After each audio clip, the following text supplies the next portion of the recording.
letter from Leticia. What did you guys think of this piece? Another piece is kind of like documentary with an animation spin. Talk about your tonal shift. When you watch this, first of all, it's like an animated watercolor painting. It's very pretty to look at, and it just seems very innocent and sweet. And then comes the, I don't know what you call it, the capper. We go to black and white, and it's photographs, and now they're talking about people being murdered and disappeared, and which probably most of us had no idea that this happened.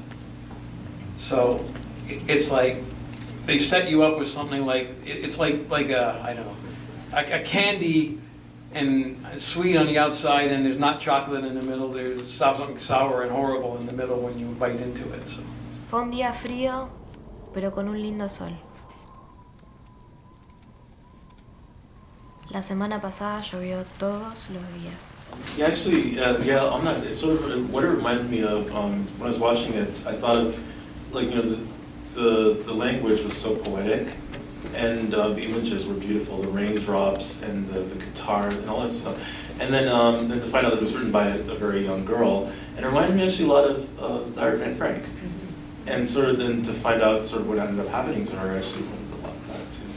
Interesting you mentioned that. I read a story called Behind the Secret Window about a girl who was trapped during war behind a window for safety, and she paints pictures while she's in there, and it's a true story. And I got the exact same vibe.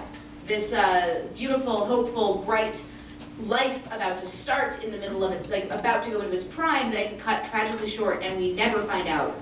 And there's something captured in that, especially in the animation is kind of like the show youth.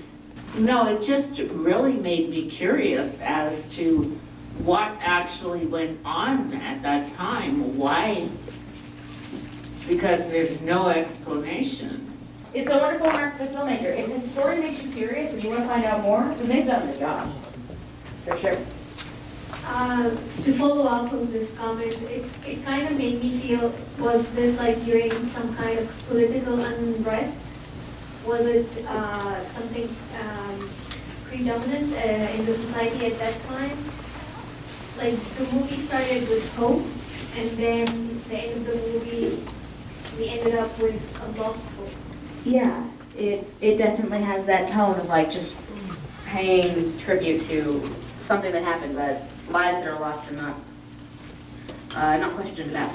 I think another important thing to think about with this piece is that with the childlike, you know, a child is living and then it's cut short, is also that there's many situations around the world today that we should also keep in mind that the same thing's happening. There's children who are living who are unfortunately not going to get to because of their situation, and they're all, you know, young people who are just about at the prime of their lives, and that's something that while it's happened in the past, it's still going on today, and we need to think about that as well.